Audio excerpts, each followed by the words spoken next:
राजधानी के यमुना पार्क के सबसे बड़े गुरु तेग बहादुर अस्पताल में इन दिनों हड़ताल का सिलसिला जारी है। अस्पताल में ओटी टेक्नीशियन 2 नवंबर से 4 नवंबर तक 2 घंटे की सांकेतिक हड़ताल कर रहे हैं। इस हड़ताल की घोषणा Guru Tegh Bahadur hospital health employees द्वारा की गई। यूनियन ने बीते कोरोना काल में स्वास्थ्य सेवाओं में अपनी जान की बाजी लगा के रात दिन काम किया, लेकिन अब ओटी टेक्नीशियन का सब्र का बांध टूट चुका है। उनका कहना है कि हॉस्पिटल में रिक्त पदों को अस्पताल प्रशासन भरने का नाम नहीं ले रहा।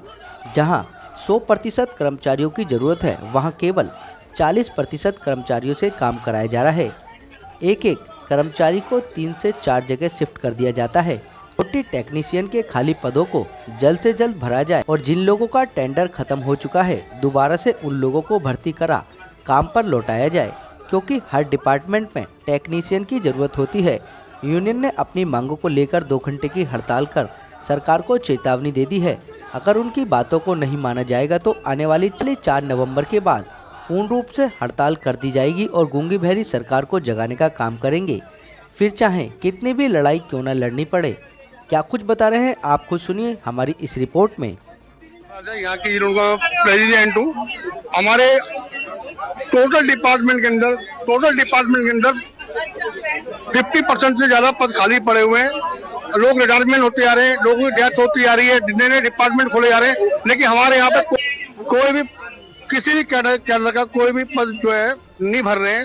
रिटायरमेंट हो रहे हैं, प्राइवेट ले रहे हैं, लेकिन प्राइवेट में हमारा काम नहीं चलता। वैनुअल एस्केलेट है, लेकिन technician, assistant, lab assistant, OT attender, ये बिल्कुल इनका कोई मतलब नहीं है। और ये इनकी वजह से हमें बहुत ज्यादा परेशानी हो रही है। हमारे ओटी में 50% हमारा स्टाफ कम है। हमें मजबूर होकर बाहर निकलना पड़ा है। मजबूर होकर के हमें कोई मजा नहीं आ रहा कि यहाँ पे बाहर निकले, लेकिन मजबूर में निकले कि हमारा जो है ओटी सही से काम करें और पेशेंटों को भला हो, लेकिन ऐसा नहीं हो पा रहा है। तो बात करें, दिल्ली सरकार तो बड़े-बड़े वादे करती है कि कोई भी पद ऐसा नहीं, वो सब दिखावा है, हकीकत नहीं है। आप कुछ कहेंगे अगर आपकी बात मांगे नहीं मानी जाती? नहीं, अगर हमारी बातें नहीं मानेगी, हमने की नोटिस दिया हुआ है, अगर नहीं मानते तो हमारा प्रोसेस चलता रहेगा, आगे भी चलता रहेगा। क्या आपने ऊपर अधिकारी से बात करने की? हमने मेडिकल सेक्रेटरी को दिया, चीफ सेक्रेटरी को दिया, सीएम को दिया है, यहाँ पे एमडी को भी दिया है, लेकिन एमडी ने हमें वो आश्वासन दिया कि तुम्हारी जो भी डिमांड है बहुत जल्दी खत्म कर दी जाएंगी। कुमार, यहाँ की यूनियन का जनरल सेक्रेटरी। आज हमें जो बाहर निकलना पड़ा, जैसे हमारी दिल्ली सरकार कहती है कि भाई हमने हेल्थ को वर्ल्ड क्लास बना दिया है। जो मेरे मरीज भाई यहाँ खड़े हैं वो सुन रहे हैं, जरा सुने ध्यान से मेरी इस बात को। वो वर्ल्ड क्लास जुबानों से बना दिया है। पेशेंट जो मर रहे हैं, जो उनकी सेवाएं नहीं हो रही हैं, स्टाफ नहीं है। ओटी कैडर एक ऐसी जगह है कि वो हेल्थ की रीढ़ की हड्डी है, लेकिन वहाँ स्टाफ ही नहीं है। एक पेशेंट 4-6 महीने घूमने के बाद में ओपीडीओ में उसको डेट मिलती है ऑपरेशन कराने के लिए, लेकिन वहाँ ऑपरेशन कराने के लिए स्टाफ ही नहीं है। और वो कह रहे हैं हमने वर्ल्ड क्लास बना दिया है। भाई बना दिया होगा, वो लोगों को बहका सकते हैं, लेकिन जो मेन यहाँ के लोग हैं, जो काम करते हैं, जिन्होंने काम करना है, उनको इस बात का पता है। मेन पावर नहीं है। और जब से दिल्ली सरकार आई है, जब से कोई भर्ती भी नहीं हुई है। बहुत सारी बातें हैं, मैं मंच से कहूँ, शायद कुछ बातें ना कुछ लोगों को पसंद आए, लेकिन बात ये राइट है कि हरासमेंट में है। आज एम्प्लॉइज जो यहाँ पर यंग एज में आए थे, आप सभी बूढ़े हो चुके हैं, किसी की 2 साल है, किसी की 3 साल है रिटायरमेंट है, वो कितना काम कर पाएंगे?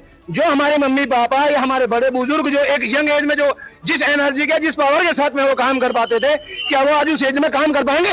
क्या वो जो काम वो पहले देते थे वो अब दे पाएंगे? जो हमारे साथी खड़े हुए हैं, जो हमारे पुराने हो गए साथी रिटायरमेंट में, उनसे कितना काम ले लेंगे? तो मैं बता दूं कि ये हम यहाँ पर जो प्रोटेस्ट कर रहे हैं, this protest is only for the technical staff. There are crippling shortage of technical staff in this hospital. और जैसा कि मैं बता दूं, ये हॉस्पिटल में जो सैंक्शन पोस्ट है हैं वो काफी पुरानी है, करीब 20-30 साल पुरानी सैंक्शन पोस्ट थी। 165 पोस्ट यहाँ पर सैंक्शन हुई थी, जिसमें से अभी यहाँ पर सिर्फ 76 पोस्ट फिल्ड हैं, बाकी सारी पोस्टें खाली हैं टेक्निकल स्टाफ की। और जैसा कि दिल्ली सरकार जानती है, सारा महकमा जानता है कि जो टेक्निकल स्टाफ है वो एक बैकबोन होता है हॉस्पिटल का, और यहाँ पर इतनी सारी पोस्ट खाली है जिसकी वजह से हमारे सारी ओटी रन करने में काफी प्रॉब्लम्स आ रही हैं, काफी दिक्कत आ रही है। हमारे सारे स्टाफ को एक स्टाफ 4-4 लोगों का काम कर रहा है। डिपार्टमेंट ऑफ एनेस्थीसिया का जो हेड है वो लीव देने से मना कर देते हैं। इवन अगर कोई कैजुअल लीव लेता है, कोई कैजुअलिटी फैमिली में हो रही है, उसके बाद भी वो उसको लीव को नहीं देते। अगर वो ले लेता है मजबूरी में तो मेमो इश्यू हो जाता है। तो इसी सारी प्रॉब्लम्स को लेकर के मेन प्रॉब्लम, हमारी कोई अलग डिमांड नहीं है, हमें कैडर से कुछ नहीं चाहिए, हमें भत्ता नहीं चाहिए, वेतन जो चल रहा है उसी पे। हमारा मेन मुद्दा है कि हमारी शॉर्टेज को पूरा किया जाए, जितना स्टाफ शॉर्ट है उसको जल्द से जल्द पूरा किया जाए। इसी के लिए हमने यहाँ पर ये टोकन स्ट्राइक रखी है 3 दिन की। और आज हमारी ऊपर एमडी से मीटिंग हुई, एमडी ने आश्वासन दिया है 11 बजे का।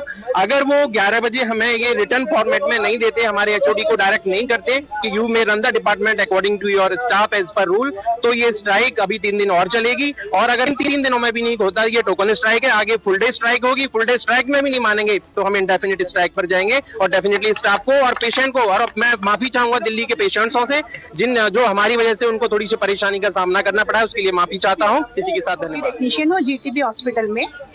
आज का जो प्रोटेस्ट है 2 घंटे की प्रोटेस्ट, ये क्या है और आगे क्या करेंगे? सर देखिए, हमारी जो संख्या है ओटी टेक्नीशियंस की, ओटी टेक्नीशियन एक बहुत बड़ा और बहुत अहम पोस्ट होती है जिसके बारे में लोग शायद कम ही जानते हैं। ये वो पोस्ट होती है कि जो ऑपरेशन करवाते हैं, एनेस्थीसिया जो निश्चेतना विभाग होता है, बेहोशी का डिपार्टमेंट होता है, उसको संभालते हैं। आईसीयू भी संभालते हैं हमारे लोग, गैस प्लांट भी संभालते हैं, सीएसएसडी भी संभालते हैं और इमरजेंसी ओटीज भी देखते हैं। अभी हम लोगों ने कोरोना टाइम में पूरे हॉस्पिटल के सारे वेंटिलेटर्स हमारे अंडर ही थे। सर अब हमारे लोगों की तादाद बहुत ज्यादा ही कम होती जा रही है, जो पहले थे उससे 50% रह गए हैं। फिर भी लोग इस उम्र में आकर भी जो 30% जो हमारा स्टाफ है नियर टू रिटायरमेंट है, फिर भी काम कर रहे हैं। 50% स्ट्रेंथ में भी पूरा ही हॉस्पिटल चला रहे हैं।